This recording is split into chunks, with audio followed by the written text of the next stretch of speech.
안녕하십니까. 오늘도 담장 너머 옛날 이야기를 찾아주셔서 감사합니다. 오늘 들려드릴 이야기는 경상도 산자락 깊숙이 자리 잡은 작은 마을 두매골에서 있었던 한 가족의 이야기입니다. 한 마을이 30년 동안 송바보라 부르며 손가락질해 온 늙은 시아버지. 그 시아버지의 효심 깊은 아들과 두 귀가 다친 만삭의 며느리. 그리고 한양의 주를 믿고 산고를 쥐어짜던 부패한 생리 한 사람의 짧고도 긴 한나절에 관한 이야기입니다. 누구의 입도 함부로 움직이지 못하던 그날 두매골 관아 마당에서 한 노인이 처음으로 굽은 등을 폈을 때 그 자리에 모인 모든 사람의 마음이 한순간 멈추어 섰습니다. 잠시 옛 마을의 굴뚝 연기 사이로 함께 걸어 들어가 보시지요. 경상도 산자락 깊숙이 자리 잡은 작은 마을 하나가 있었습니다. 마을 이름은 두매골이라 하였습니다. 봉우리 셋이 마치 어머니 품처럼 둘러친 그 안쪽에 초가 20채가 옹기종기 모여 살았습니다. 아침이면 안개가 골짜기에 가라앉아 굴뚝 연기가 안개와 섞여 떠올랐고, 저녁이면 산그늘이 일찍 내려앉아 마을 사람들은 해가 진 줄도 모르고 가축을 거두러 뛰어다녔습니다. 마을 한복판에는 오래된 우물이 하나 있었습니다. 그 우물가는 두매골 모든 소문이 모이는 자리였습니다. 빨래를 두드리는 방망이 소리보다 사람의 말이 더 사납게 두드러지는 곳이었습니다. 그해 늦가을 안악들은 두레박을 끌어올리며 또 그 노인 이야기를 꺼냈습니다. 저기 또 나오네 하는 듯한 턱짓 한 번에 모두의 시선이 한쪽 골목으로 쏠렸습니다. 마을 끝 산비탈 가까이에서 한 노인이 천천히 걸어 나오고 있었습니다. 허리가 활처럼 굽어등 뒤로 보따리 하나만 매도 사람이 보이지 않을 지경이었습니다. 흰 수염은 가늘게 흘러내려 입가에 묻은 침과 한데 엉켜 있었습니다. 발걸음을 옮길 때마다 한쪽 어깨가 기우뚱했고 입은 무엇인지 모를 말을 우물거리듯 들썩였습니다. 그 노인의 이름은 송갑수였습니다. 두매골 사람 누구도 그를 송갑수라 부르지 않았습니다. 다들 송바보 혹은 그저 바보 영감이라 불렀습니다. 마을에 들어온 지 어림잡아 30년이 다 되어 가도록 그는 글자 한자 읽을 줄 모르는 사람으로 통했습니다. 묻는 말에는 늘 더듬더듬 답했고 길게 두 마디를 이어 말하는 법이 없었습니다. 어떤 날은 한낮에 우물가에 와서 두레박을 잡으려다 손에서 미끄러뜨려 사람을 적셨고, 또 어떤 날은 다 다른 집신 한 짝을 잃어버린 채 절뚝이며 산길을 올라갔습니다. 어른들은 그가 머리가 모자라다 하였고 아이들은 그를 보고 흉내를 내며 깔깔거렸습니다. 그러나 누구도 그가 어디서 왔는지 자세히 알지 못했습니다. 본디 사연 없는 사람이 그 산골까지 흘러들어 올 리는 없었지만 마을 사람들은 굳이 묻지 않았고 그도 한 번도 자신의 옛 이야기를 꺼낸 적이 없었습니다. 그래서 두매골 사람들에게 송갑수는 어디서 흘러온 한 그릇의 물처럼 그저 마을 한 구석에 고여있는 사람이었습니다. 그가 처음 마을에 들어왔을 무렵 몇 사람이 그의 출신을 따져 묻기도 하였으나 그는 그저 더듬더듬 입만 움직였을 뿐 끝내 한마디 또렷한 말도 내놓지 못하였습니다. 결국 마을 어른들은 더 묻기를 그만두었고 그를 그저 사람이 부족한 노인 한 사람으로 받아들였습니다. 다만 그 첫 무렵한 노파가 송갑수의 굽은 등을 보며 갸웃거리던 일이 있었으나 그 일은 오래 가지 않아 누구의 기억에서도 빠져나갔습니다. 그렇게 송갑수는 두매골의 공기 가운데 한 자락처럼 자리를 잡아갔고 사람들은 그를 한 사람으로 세기보다 마을 풍경의 한 조각으로 셈하였습니다. 두메골 끝자락 산비탈 아래 송갑수의 초가집이 있었습니다. 지붕은 늘 한쪽이 푹 꺼져 있었고 마당이라기에는 너무 좁은 흘바닥에는 깨진 옹기 두어 개와 손때 묻은 도끼기 한 자루가 놓여 있었습니다. 그러나 그 초라한 집 안에 모인 세 사람의 마음만큼은 두메골. 어느 집보다 따뜻하다고 송갑수는 늘 속으로 생각하였습니다. 그 집의 살림을 진정 떠받치는 사람은 송갑수의 외동아들 송기철이었습니다. 기철은 그 해로 32살이 된 사내였습니다. 어깨가 단단하고 손마디가 굵으며 새벽이면 어김없이 산에 올라 마른 나무를 해왔습니다. 마을에서 가장 가난한 집안의 사람이었지만 누구를 만나도 먼저 고개를 숙였고 누구의 부탁이라도 거절하는 법이 없었습니다. 늙은 아버지를 향한 마음은 더 깊었습니다. 사람들이 등 뒤에서 송갑수를 두고 바보라 비웃을 때마다 기철은 들리지 않는 척하면서도 손에 쥔 나무찜을 더 단단히 움켜쥐었습니다. 그는 한 번도 아버지를 부끄러워한 적이 없었습니다. 어릴 적부터 아버지가 자신을 어떻게 키워왔는지 그는 다 기억하지 못하면서도 마음으로 알고 있었습니다. 가난한 살림에서 한 소채 죽이 끓으면 아버지는 늘 자기 그릇을 마지막에 채웠고 그것마저도 어린 기철의 입에 옮겨 담는 일이 잦았습니다.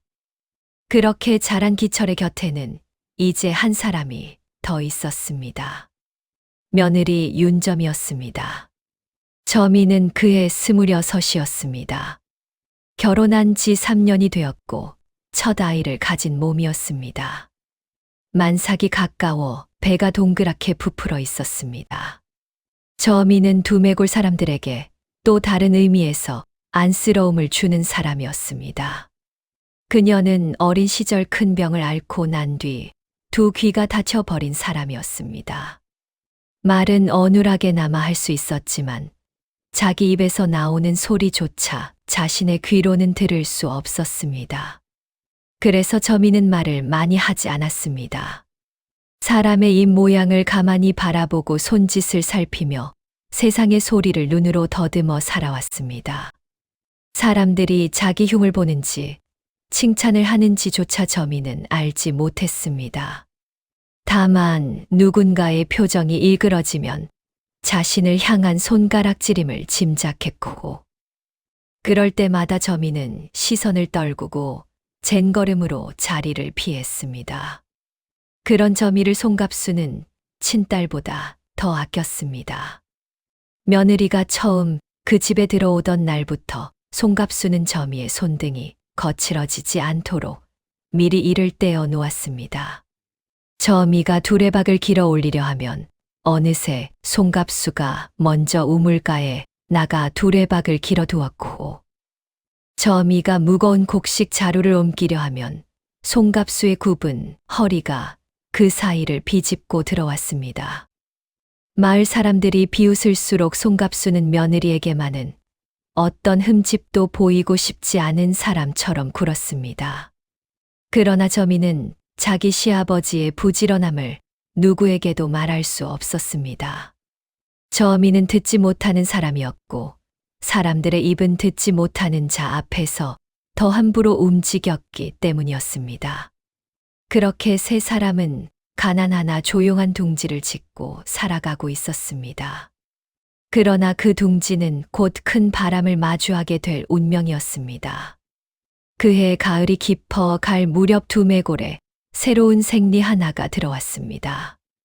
이름은 이판수라 하였습니다.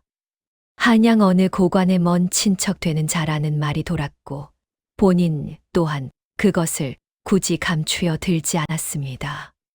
이판수가 마을에 들어선 첫날부터 두메골은 술렁였습니다. 그는 키가 크고 살집이 두툼한 사내였습니다. 비단 도포에 가죽신을 신었고 허리에는 늘 길게 늘어진 부채를 매달고 다녔습니다. 마을 어귀로 들어설 때 그가 끌고 온 짐꾼만 5이었고 짐 보따리 가운데 술병이 따로 묶여 있었습니다. 이판수는 부임하자마자 군포라 하여 배 한 필씩을 거두기 시작하였습니다. 본래 두매골은 산골이라 배를 짤 만한 집이 많지 않았습니다. 배 한 필이 없으면 곡식 두 가마니로 대신 내라 하였고, 곡식조차 없으면 다음 해 농사 짓는 송아지를 끌어가겠다 으름장을 놓았습니다. 마을 사람들은 처음에는 어찌 그럴 수 있냐며 수군대다 곧 입을 다물었습니다. 한양의 줄을 잡은 생리에게 함부로 대들 수 있는 자는 그 산골에 없었던 까닭이었습니다. 그러나 송기철은 입을 다물지 못했습니다. 어느 저녁 기철은 마을 어른 몇이 이판수의 집 마당에 무릎을 꿇리고 매를 맞는 모습을 보았습니다. 마른 나뭇가지로 어른들의 등을 후려치며 이판수는 입가에 옅은 웃음을 매단 채 부채를 흔들고 있었습니다. 기철은 그 광경을 보고 그 자리에서 발걸음이 떨어지지 않았습니다. 자신의 아버지보다 나이 든 어른이 매를 맞고 있는 광경을 그는 외면하지 못했습니다. 기철은 다음 날 아침 마을의 다른 젊은 사내 몇을 모아관아 앞으로 갔습니다. 매를 맞은 어른들이 다친 곳을 들먹이며 군포를 다시 정해달라 청을 넣은 것이었습니다. 그러나 관아의 마루 끝에 앉은 이판수는 그들을 한참 내려다보더니 끝내 부채를 탁 접으며 한 번만 더 입을 놀리면 옥에 가두겠다 으름장을 놓았습니다. 그날 저녁 집에 돌아온 기철은 평소와 달리 저녁상 앞에서 한참을 말이 없었습니다. 저미는 남편의 굳은 얼굴을 보고도 이유를 묻지 못했습니다. 다만 시아버지 송갑수가 평소처럼 침을 흘리며 헛헛한 웃음을 짓다가 그날따라 슬그머니 기철의 어깨를 한 번 토닥였을 뿐이었습니다. 그 손길은 아주 짧았으나 평소 송갑수의 떨리는 손과는 사뭇 달랐습니다. 그러나 기철도 저미도 그것을 미처 알아채지 못했습니다. 오직 그날 밤 송갑수만이 잠들지 못한 채 자기 집자리 위에 오래도록 누워 천장들보에 갈라진 무늬를 한 줄 한 줄 짚어 보고 있었습니다. 그 무늬는 오래전 자신이 묻어둔 어느 새벽의 그림자와 닮아 있었습니다. 초겨울로 접어들던 어느 새벽 두매골 뒷산 골짜기에서 한 사람이 죽은 채 발견되었습니다. 죽은 사람은 마을의 마른 밀을 보던 김서방이었습니다. 김서방은 평소 이판수의 군포 거둠을 도와 마을을 다니던 사람이었고, 동시에 마을 어른들의 사정을 이판수에게 몰래 일러 바치던 자였습니다. 그러나 마을 사람들이 김서방을 미워했다 한들 누구도 사람을 해할 만큼 모진 자는 없었습니다. 시신이 발견된 자리에는 어수선한 발자국과 함께 짧은 도끼날에 맞은 듯한 흔적이 남아 있었습니다. 그리고 그 자리 가까이에서 송기철의 도끼가 발견되었습니다. 그 도끼는 분명 기철이 평소 산에서 나무를 할 때 쓰던 그 도끼였습니다. 자루 끝에 그의 이름 한자가 깊게 새겨져 있어 누구의 것인지 부정할 수 없었습니다. 이판수는 그날 정오가 되기도 전에 군졸들을 데리고 송갑수의 초가집으로 들이닥쳤습니다. 기철은 마침 새벽에 산에서 베어둔 나무찜을 정리하다 손이 묶였습니다. 그는 자신의 도끼를 어제 저녁부터 본 적이 없다고 항변했지만 그 말은 이판수에게 닿지 않았습니다. 송갑수는 마당 한 구석에 굽은 등으로 앉아 그 광경을 바라보았습니다. 입은 평소처럼 우물거리고 있었지만 그의 두 눈만은 그 순간 마치 다른 사람의 눈처럼 정확히 이판수의 얼굴을 좇고 있었습니다. 저미는 그 광경을 보고도 무슨 일이 벌어지는지 한참을 알지 못했습니다.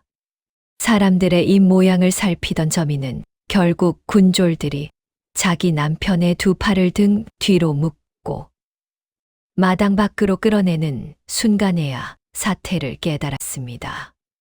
저미의 입에서 처음으로 가늘고 긴 신음이 새어 나왔습니다. 그녀는 무릎을 꿇으며 남편의 발치를 붙들었지만 군졸 하나가 그녀의 어깨를 밀쳤습니다. 만삭의 몸이 휘청거리다가 그대로 흙바닥에 주저앉았습니다. 송갑수가 비척비척 일어나 며느리 곁으로 다가갔습니다.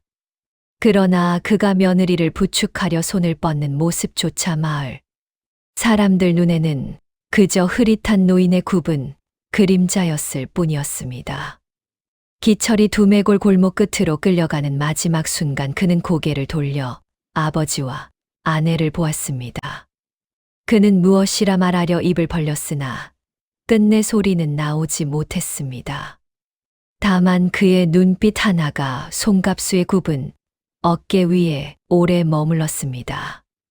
마치 그동안 누구에게도 보인 적 없는 부탁 한 가지를 아버지에게 맡기는 사람의 눈빛이었습니다. 송갑수는 그 눈빛을 받았습니다.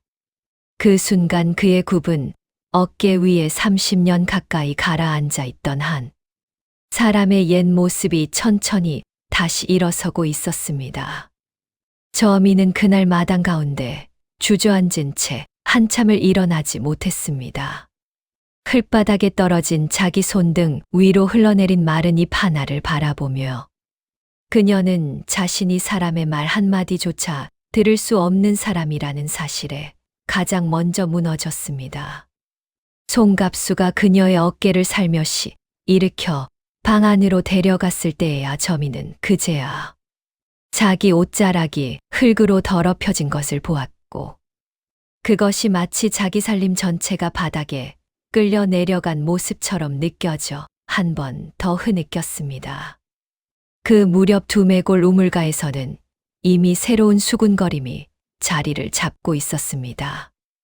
효자라던 송기철이 이제 보니 본디 그릇이 작은 사람이었다는 둥. 군포 한 짐을 이기지 못해 사람을 해친 자라는 둥. 사람들의 입은 사정을 알기도 전에 가장 모진 자리부터 골라 디뎠습니다.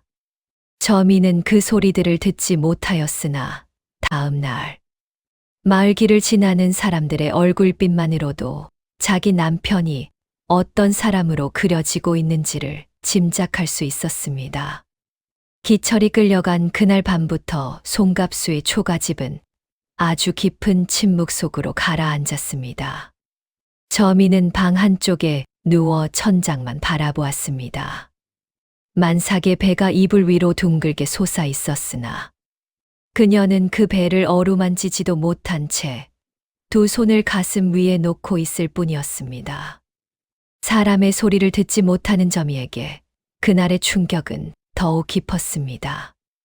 어떤 변명도 어떤 위로도 그녀의 귀에 닿지 못했고 그저 사람들의 일그러진 표정과 군졸들의 거친 손짓만이 머리에 또렷이 남았습니다. 저미는 자신이 그 자리에 있었음에도 자기 남편이 무슨 말을 했는지 단 한마디도 듣지 못했다는 사실에 가장 크게 무너졌습니다. 송갑수는 그날 밤 부엌에서 죽 한 사발을 끓였습니다. 그러나 저미는 방문조차 열어주지 않았습니다. 송갑수는 사발을 문 앞에 가만히 놓아두고 한참을 그 자리에 앉아 있었습니다. 굽은 등이 더 굽었습니다. 그러다 한밤이 깊었을 무렵 송갑수는 마당으로 내려와 천천히 헛간으로 들어갔습니다. 헛간 한 구석에는 그가 30년 가까이 손을 댄 적이 없는 작은 항아리 하나가 깊이 묻혀 있었습니다. 송갑수는 잡초가 우거진 흙을 손으로 쓸어 내고 한참을 그 항아리 앞에 무릎을 꿇었습니다.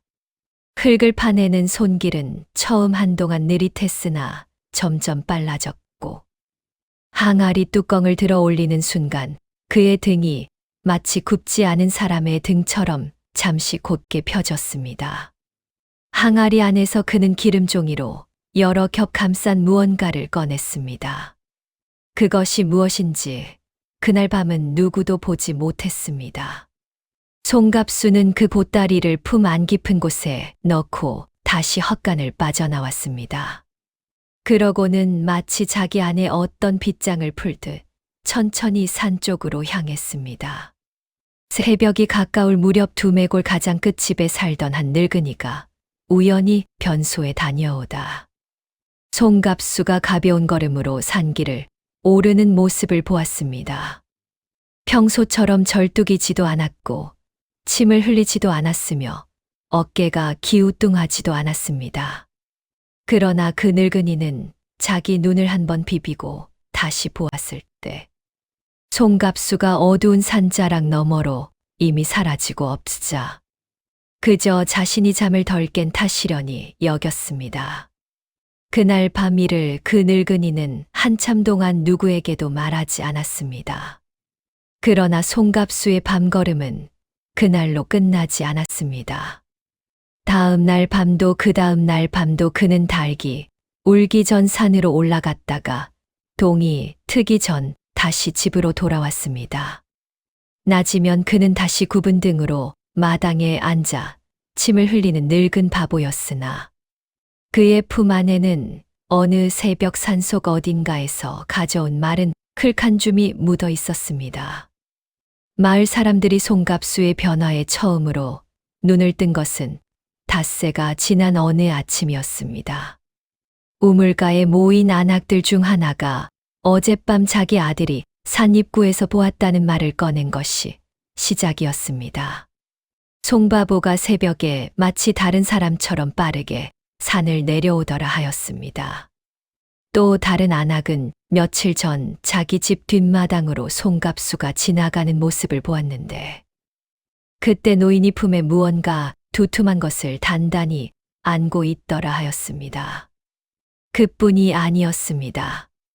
마을 자비를 하던 한 사내는 어제 한낮에 송갑수가 헛간 근처에서 무언가 종이 같은 것을 들여다보고 있는 모습을 우연히 보았다고 했습니다. 사내는 평생을 두매골에서 살아온 사람이었지만 그날만큼은 자기 눈을 의심하였습니다. 평생 글자 한자 모른다던 그 노인이 종이를 펼쳐 들고 한 줄 한 줄 시선을 옮기고 있더라는 것이었습니다. 우물가의 안악들은 처음에는 까르르 웃었습니다. 그 바보 영감이 무슨 종이를 본단 말인가 하고 비웃었습니다. 그러나 한 사람의 말은 두 사람의 말이 되고 두 사람의 말은 다시 10사람의 말이 되었습니다. 닷새 사이에 두매골에는 새로운 소문이 자리를 잡았습니다. 송바보가 사실은 바보가 아닐지 모른다는 소문이었습니다. 어떤 자는 그를 도굴꾼이라 하였고 어떤 자는 산 너머 큰 고을에서 도망쳐 온 도적이라 하였습니다. 또 어떤 자는 더 끔찍한 의심을 입에 담았습니다. 사람을 해친 도끼가 송기철의 것이라 하지만 정작 그 도끼를 어둠 속에서 휘두른 자는 송바보 자신이 아니냐는 말이었습니다. 효자 아들이 누명을 뒤집어 쓰고 끌려간 동안 진짜로 사람을 해친 늙은이가 멀쩡한 정신으로 산을 누비고 있는 것이 아니냐는 소문이었습니다. 그 말은 너무도 끔찍한 말이었지만 한 번 입에 오르고 나니 누군가는 그것이 가장 그럴듯하다 여겼습니다. 마을 어귀로 이어지는 골목마다 송갑수를 두고 수군거리는 입들이 늘어났습니다. 며칠 전까지 그를 보고 깔깔거리기만 하던 아이들조차 어른들의 흉내를 내며 송갑수의 집 담장에 돌멩이를 던졌습니다. 저미는 그 돌이 흙담을 때리는 소리만 흐릿하게 느낄 수 있었지만 그 진동만으로도 자기 집이 다시 한번 무너지고 있다는 사실을 알았습니다. 송갑수는 그러나 누구의 눈에도 변함이 없었습니다. 낮에는 여전히 침을 흘리는 늙은 바보였고 밤에는 여전히 누구의 눈에도 띄지 않는 산속 그림자였습니다. 그 소문은 곧 이판수의 귀에까지 닿았습니다. 이판수는 그 말을 듣고 입가에 옅은 웃음을 매달았습니다. 그러고는 다음 날 아침 군졸 둘을 송갑수의 초가집으로 다시 보냈습니다. 송갑수는 마치 그날을 기다리고 있었다는 듯 마당 한가운데에 서 있었습니다. 굽은 등은 여전히 굽어 있었고 입가에는 평소의 침이 묻어 있었습니다. 그러나 그 눈빛만큼은 평소와 달리 흔들리지 않았습니다. 군졸 하나가 다가가 그의 손목을 잡으려 하자 송갑수는 잠시 그 손을 내려다보았습니다. 그러고는 아무 저항 없이 두 손을 내밀어 묶이게 두었습니다. 저미는 방문 너머로 그 광경을 보고 무릎이 풀렸습니다. 그녀는 갈라진 목소리로 시아버지를 불렀습니다. 그러나 송갑수는 며느리 쪽으로 잠시 시선을 옮겼다가 곧 시선을 거두며 살며시 고개를 한 번 끄덕였습니다. 아무 일도 없을 것이라는 뜻인지 그 어떤 다른 뜻인지 저미는 알 수 없었습니다. 다만 그 시선 끝에서 평소와 다른 한 줄기 단단한 빛을 본 듯하여 저미는 떨리는 손으로 자기 배를 감싸 안았습니다. 송갑수가 묶여 마을 길을 걸어 나오던 그 모습은 두메골 사람들의 마음에 오래도록 남았습니다. 사람들은 길 양쪽으로 나와 그 행렬을 구경하였습니다. 어떤 자는 손가락질을 하였고 어떤 자는 혀를 찼습니다. 그러나 어떤 자들은 막상 그가 묶여 끌려가는 모습을 보고는 갑작스레 마음 한구석이 흔들렸습니다. 그 굽은 등과 흰 수염이 평생 자신들 우물가에서 보던 그 모습이 맞는데 어쩐지 오늘은 그 등 너머에서 알 수 없는 무게가 느껴졌습니다. 송갑수는 골목 끝을 빠져나가기 전에 한 번도 뒤를 돌아보지 않았습니다. 다만 마을 어귀의 늙은 회나무 아래에서 잠시 걸음이 멈추었을 뿐이었습니다. 군졸들이 빨리 가자고 그의 등을 떠밀었으나 그는 잠시 그 회나무를 올려다보았습니다. 그 회나무는 30년 전 송갑수가 처음 두메골에 들어오던 날 그가 잠시 등을 기대고 한참을 쉬어갔던 나무였습니다. 그날 그 나무 아래에서 송갑수는 자신의 옛 이름을 가슴속에 묻었습니다. 그리고 오늘 그 나무 아래에서 송갑수는 자신의 굽은 등을 비로소 조금 펴 보였습니다.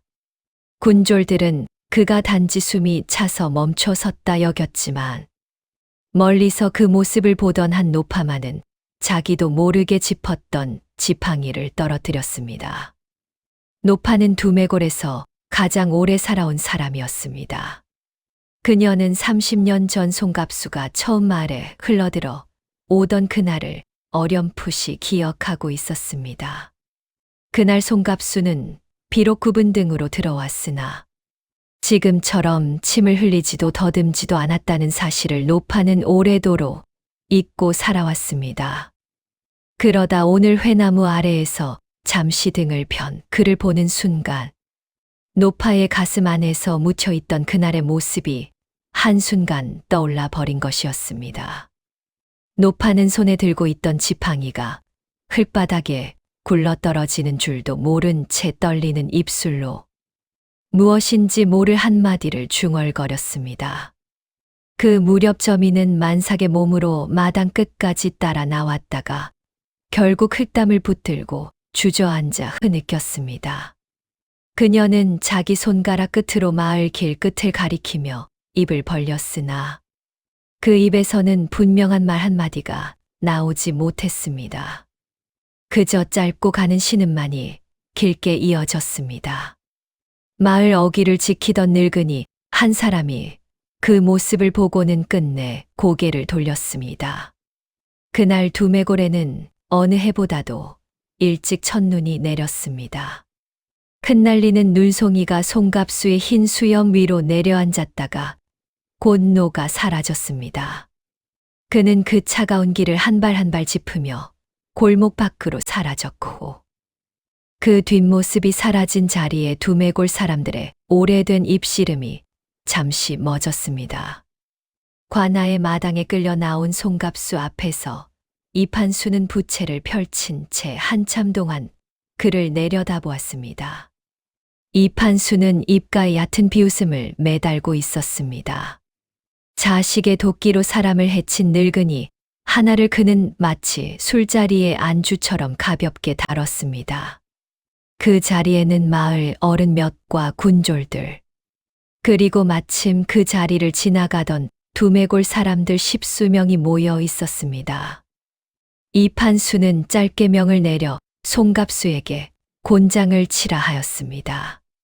그가 늙은이의 한두 마디 거짓 자백쯤은 한 식경 안에 받아낼 수 있다 자신했기 때문이었습니다.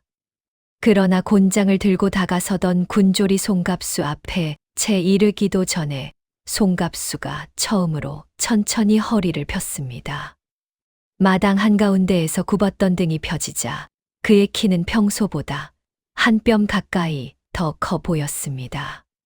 흰 수염 사이로 늘 묻어있던 침도 그날따라 보이지 않았습니다. 그가 천천히 고개를 들었을 때 그의 두 눈은 더 이상 흐릿하지 않았습니다. 마치 오랜 세월 가라앉아 있던 칼끝이 한순간에 다시 햇빛 아래로 떠오른 듯 형형하였습니다. 사람들은 그 눈빛을 보고 자기도 모르게 한 발씩 물러섰습니다. 이판수의 얼굴에서도 비웃음이 잠시 사라졌습니다. 그러나 그는 곧 부채를 다시 펼치며 무엇 하는 짓이냐 호통을 쳤습니다. 송갑수는 그 호통에 대답하지 않았습니다. 다만 자신의 묶인 두 손을 잠시 내려다보고 마당의 흙을 한번 천천히 둘러보았습니다. 그러고는 평생 두매골 누구도 들은 적 없는 또렷한 목소리로 입을 열었습니다. 그는 자신의 이름이 본디 송갑수가 아니라 하였습니다. 그는 자신이 한양 의금부에 몸을 담았던 한 사람이라 하였습니다. 옛 이름은 차마 다시 입에 올리지 못하나 그 시절 자신과 함께 일하던 동료 가운데 김인석이라는 자가 있었고 그가 지금은 이름을 바꾸어 어디에선가 어사로 일하고 있다 하였습니다. 그 말을 듣는 순간 이판수의 얼굴빛이 변하였습니다. 그는 한양에서 자라며 그 이름을 들어본 적이 있었습니다. 김인석이라는 이름은 한때 의금부에서 가장 무서운 사람으로 불리던 자였습니다. 그러나 이판수는 곧 비웃음을 되찾았습니다. 늙은 바보의 헛소리를 누가 믿겠느냐. 그렇게 자기 자신을 다독였습니다. 송갑수는 이판수의 얼굴을 가만히 바라보더니 다시 입을 열었습니다. 그는 이판수의 옛 어른 가운데 한 사람의 이름을 입에 올렸습니다. 그 이름은 한양에서도 함부로 부르지 못하는 이름이었고 두매골 사람 누구도 알지 못하는 이름이었습니다. 그러나 이판수에게는 그 이름이 자신의 핏줄과 자신의 자리를 한꺼번에 떠올리게 하는 이름이었습니다. 송갑수는 그 이름을 꺼내며 30년 전 자신이 어떤 누명을 어떻게 쓰게 되었는지를 단 몇 마디로 정리하여 말하였습니다. 마당의 공기가 한순간 얼어붙었습니다. 이판수의 손에 들린 부채가 처음으로 미세하게 떨렸습니다. 그러나 그 자리에서 송갑수의 말을 끝까지 들어주는 사람은 없을지도 모르는 일이었습니다. 이판수가 다급히 군졸들에게 명을 내려 그 늙은이의 입을 막으라 외쳤기 때문입니다. 군졸들이 곤장을 들고 송갑수의 등 뒤로 다가서던 그 순간과나 바깥에서 한 무리의 말발굽 소리가 울렸습니다. 사람들의 시선이 일제히 그쪽으로 쏠렸습니다. 흙먼지를 뒤집어 쓴 말 너댓 마리가 관아 앞마당으로 들어섰습니다. 그 가운데 한 사람이 가장 먼저 말에서 내렸습니다. 검은 망건에 푸른 도포를 걸치고 허리에는 마패가 매달려 있었습니다. 두매골 사람들이 평생 본 적 없는 그 마패를 보는 순간 마당의 어른들 가운데 가장 먼저 한 사람이 무릎을 꿇었습니다. 한 사람이 무릎을 꿇자 그 옆 사람이 따라 꿇고 또 그 옆 사람이 따라 꿇었습니다. 이판수의 얼굴에서 핏기가 빠르게 가셨습니다. 그는 평생 듣고 자란 그 차림이 무엇을 뜻하는지 누구보다 잘 알고 있었습니다. 그 사람의 이름은 김인석이었습니다. 김인석은 천천히 마당을 가로질러 송갑수 앞으로 다가갔습니다. 그러고는 묶여있던 송갑수의 손목을 살며시 풀어주었습니다. 그가 송갑수의 어깨에 손을 얹는 순간 송갑수는 처음으로 작게 숨을 토하였습니다. 그것은 사람이 아주 오랜 시간 참아 온 숨이 마침내 풀려나가는 소리였습니다. 김인석은 마당의 사람들을 향해 천천히 입을 열었습니다. 그는 자신이 어떤 자이며 왜 두매골에 들어왔는지를 단호한 말투로 알렸습니다. 그러고는 송갑수가 누구인지, 그리고 송갑수가 30년 동안 무엇을 견디며 살아왔는지를 짧고도 단단한 말로 정리하여 들려주었습니다. 송갑수는 옛적 한양의금부에서 일하던 사람이었습니다. 그는 어느 사건을 맡았다가 윗사람의 부당한 일을 알아버렸고 그 일을 덮으라는 명을 거절한 죄로 누명을 뒤집어 쓰고 죽음에 가까운 형벌을 받게 되었습니다. 그가 형장에 나가기 전날 밤 그의 동료였던 김인석은 모든 것을 알면서도 자신은 살아남기 위해 그를 도와줄 수 없었습니다. 다만 김인석은 송갑수에게 한 가지를 해줄 수 있었습니다. 한밤중 옥문을 슬며시 열어 그를 도망치게 해준 것이었습니다. 송갑수는 그날 밤 한양을 벗어나 산을 넘고 강을 건너 어린 아들과 갓 잃은 아내의 빈자리를 함께 짊어진 채 끝없이 도망쳤습니다. 그가 마지막으로 멈춘 곳이 두매골이었습니다. 그곳에서 그는 자신의 옛 이름과 옛 모습을 모두 묻고 바보가 되어 살아왔던 것입니다. 그가 그렇게 바보 행세를 한 까닭은 단 하나였습니다. 어린 아들에게 자신의 누명이 옮겨가지 않도록 하기 위함이었습니다. 옛 이름이 살아있는 한 그 누명은 언제든 아들의 발목을 잡을 수 있는 것이었기에 송갑수는 차라리 옛사람 송아무개를 죽이고 두매골 송바보로 다시 태어나기로 한 것이었습니다. 그러나 그가 묻은 것은 자신의 모습뿐이었지 자신의 죄 없음에 대한 증거는 아니었습니다. 그는 30년 가까이 두매골 산속 깊은 곳에 자신만 아는 작은 굴 하나를 두고 그 굴 안에 자신을 누명 씌운 자들의 흔적을 한 장씩 모아왔습니다. 사람을 시키지 않고 그를 모르는 사람으로 살아온 그가 어떻게 그 일을 해왔는지는 김인석조차 다 알지 못했습니다. 다만 며칠 전 송갑수에게서 한 통의 짧은 글이 김인석에게 닿았고 김인석은 그것을 보자마자 모든 일을 미루고 두매골로 달려온 것이었습니다. 그 짧은 글 안에는 옛 이름, 한자와 함께 두매골에서 일어난 김서방의 일이 단 몇 줄로 정리되어 있었습니다. 그리고 그 몇 줄 끝에는 한 사람의 이름이 또렷이 적혀 있었습니다. 그 이름은 이판수의 이름이었습니다. 그날 두매골과나 마당에서 풀려난 사람은 송갑수만이 아니었습니다. 김인석은 이판수가 김서방을 해친 진짜 장본인이라는 사실을 곧이어 짧고 단단하게 밝혔습니다. 김서방은 본래 이판수의 군포 거둠을 도와 마을의 가난한 살림을 들춰내던 자였으나 어느 날부터 이판수의 무리한 횡령을 알아채고 도리어 그것을 두매골 어른 가운데 한 사람에게 일러 바치려 했었습니다. 이판수는 김서방의 입을 막기 위해 일부러 송기철의 도끼를 헛간에서 꺼내 김서방을 해친 뒤 죄를 효자의 머리 위로 옮긴 것이었습니다. 그 모든 길의 그림자를 송갑수는 산 위 굴 안에서 한 장 한 장 종이에 옮겨 두고 있었습니다. 이판수가 두매골에 처음 들어오던 날부터 그가 어떤 사람의 핏줄인지. 한눈에 알아본 그날부터 송갑수는 평생을 미뤄둔 자신의 옛 손길을 마음 한쪽 끝에서 다시 꺼내 들고 있었던 것입니다. 그날 이판수는 그 자리에서 묶였습니다.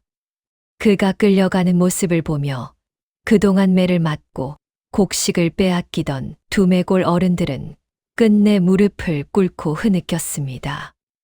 그러나 그들은 송갑수 앞에서 더 깊이 무릎을 꿇었습니다. 평생을 바보라 비웃어 온 한 노인 앞에서 어른이라 자처하던 자들이 머리를 땅에 닿게 숙였습니다. 우물가에서 가장 먼저 송갑수를 비웃던 안악은 자기 손바닥으로 자기 입을 막은 채 한 발도 움직이지 못했습니다. 송갑수의 집 담장에 돌을 던지던 아이의 어머니는 자기 아이를 끌어안고 멀찍이 고개를 떨구었습니다. 송갑수는 그들을 일으키지 않았습니다. 다만 한 번 길게 숨을 내쉬며 천천히 고개를 돌려 마을 끝 자기 집 쪽을 바라보았습니다. 송기철은 그날 저녁이 되기 전에 풀려나 집으로 돌아왔습니다. 그가 마당으로 들어서던 그 순간 저미는 마침내 참아 오던 모든 것을 한꺼번에 쏟아냈습니다. 저미는 남편의 가슴에 얼굴을 묻고 어깨를 떨며 흐느꼈고 송기철은 만삭의 아내를 두 팔로 받치며 한참 동안 말을 잇지 못했습니다. 송갑수는 그 광경을 마당 끝에서 멀찍이 바라보았습니다. 그는 평생 처음으로 자신이 그 자리에 함께 서 있을 자격이 있는 사람이라는 느낌을 받았습니다. 그러나 그날 밤 송갑수는 늘 앉던 문지방 곁에 등을 기대고 앉아 한참을 일어나지 못했습니다. 30년 동안 굽혀온 등을 한 번 펴고 30년 동안 묻어둔 말을 한 번 꺼낸 그 짧은 한나절이 그에게는 평생의 무게보다도 무거웠던 것입니다. 그날 밤 저미는 산기를 느꼈습니다. 두매골 가장 늙은 산파가 한다름에 달려왔고 마을 안악들 가운데 그동안 가장 모질게 입을 놀리던 자가 가장 먼저 뜨거운 물을 끓이러 부엌으로 들어갔습니다. 송기철은 방문 밖에서 두 손을 모은 채 무릎을 꿇었고 송갑수는 그 옆에 가만히 등을 기대고 앉았습니다. 새벽이 가까울 무렵 방 안에서 첫 울음소리가 들렸습니다. 사내아이였고 건강하다는 산파의 짧은 말이 흘러나왔습니다. 송기철의 어깨가 크게 떨렸습니다. 그가 떨리는 손으로 아버지의 어깨를 짚으려 고개를 돌렸을 때 송갑수의 굽은 어깨는 이미 문지방 쪽으로 가만히 기울어져 있었습니다. 송갑수의 두 눈은 가만히 열려 있었으나 그 안에 담긴 것은 더 이상 마당의 빛이 아니었습니다. 그는 손주의 첫 울음을 끝까지 듣고 그 자리에서 평생의 무게를 내려놓고 있었습니다. 송기철은 아버지의 굽은 어깨에 손을 얹었습니다. 그 어깨는 평생 굽혀온 등이 마지막에 비로소 펴진 것처럼 가만하였습니다. 송기철은 무릎을 꿇은 채 한참을 그 자리에서 일어나지 못했습니다. 마당의 첫눈은 그날 밤 다시 내리기 시작하였습니다. 며칠 뒤 두매골 산자락에 송갑수의 묘 하나가 새로 들어섰습니다. 그 묘 앞에는 글자가 새겨진 작은 돌 하나가 놓였습니다. 평생 글자 한자 못 읽는 사람으로 살아온 그를 위해 마을의 어느 어른이 자기 손으로 직접 비석에 글을 새긴 것이었습니다. 그 돌에 새겨진 것은 송갑수의 옛 이름이 아니라 송갑수가 두매골에서 평생 불려온 그 이름이었습니다. 봄이 되어 어린아이가 마당을 기어 다니다 문지방 앞에서 멈춰 흙을 한 줌 쥐어들었을 때 그 광경을 바라보던 저미의 두 눈이 한 번 더 붉어졌습니다. 송기철은 아내의 곁에 앉아 아이의 작은 손을 가만히 들어보았습니다. 그 손은 갓 태어난 아기의 손이라 하기에는 손가락 마디가 단단해 보였고 어떻게 보면 그 손은 송기철의 손을 닮은 듯도 하였고, 또 어떻게 보면 일찍이 떠난 송갑수의 손을 닮은 듯도 하였습니다. 저미는 그 손을 한참 바라보다가 자기 두 손으로 그 작은 손을 감싸 안았습니다. 그녀는 평생 사람의 말을 자기 귀로 들어본 적이 없었으나 그 봄 아침 마당의 햇살이 자기 손등 위에 내려앉은 그 따뜻한 무게만큼은 누구의 말보다 또렷이 자신의 가슴 안에서 들리는 듯하였습니다. 송기철은 아이를 안고 마당 끝 회나무 아래로 천천히 걸어갔습니다. 그 회나무는 30년 전 자기 아버지가 처음 두메골에 들어오던 날 등을 기대고 한참을 쉬어갔다는 바로 그 나무였습니다. 송기철은 아이의 작은 손을 회나무 둥치에 살며시 대보았습니다. 거친 나무 껍질에 닿은 아이의 손가락이 가만히 떨렸고, 곧이어 아이는 무엇이 우스운지 작게 소리 내어 웃었습니다. 마당의 늙은 회나무 가지가 바람에 흔들렸습니다. 그 바람결에는 비웃음도 손가락질도 더는 묻어있지 않았습니다. 다만 한 사람의 깊고 오랜 침묵이 마침내 마을 전체에 내려앉은 자리만이 따뜻하게 남아있을 뿐이었습니다. 그 봄날 이후 두메골 사람들은 송갑수의 무덤 앞을 지날 때마다 잠시 발걸음을 멈추는 버릇이 생겼습니다. 어떤 이는 집신을 벗고 잠시 머리를 숙였고, 어떤 이는 자기 손에 든 짐을 잠시 내려놓았습니다. 누구도 그 까닭을 입에 올려 말하지는 않았습니다. 다만 마을 한 구석에 고여있던 한 사람의 침묵이 이제는 마을 전체의 부끄러움이자 동시에 마을 전체가 함께 짊어진 한 자락 빛이 되어 있었기 때문이었습니다. 두메골의 마당에 그날 밤 다시 첫눈이 내렸습니다. 한 아이가 처음으로 세상을 향해 울음을 터뜨리던 그 순간, 한 노인은 평생 굽혀온 등을 비로소 가만히 펴고 자기 자리에서 길고 깊은 숨 한 번을 내려놓았습니다. 평생 침묵으로 가족을 지킨 한 사람의 무게를 두메골 사람들은 그가 떠난 뒤에야 비로소 알게 되었습니다. 봄이 되어 마당의 회나무 가지가 다시 흔들릴 때, 그 바람결에는 더 이상 비웃음도 손가락질도 묻어있지 않았습니다. 다만 한 사람이 자기를 다 내어주고 떠난 자리만이 마을 전체의 부끄러움이자 동시에 따뜻한 빛으로 오래도록 남았습니다. 오늘 이 이야기가 보고 계신 분의 가슴 한 자락에도 잔잔한 온기로 닿았기를 바랍니다.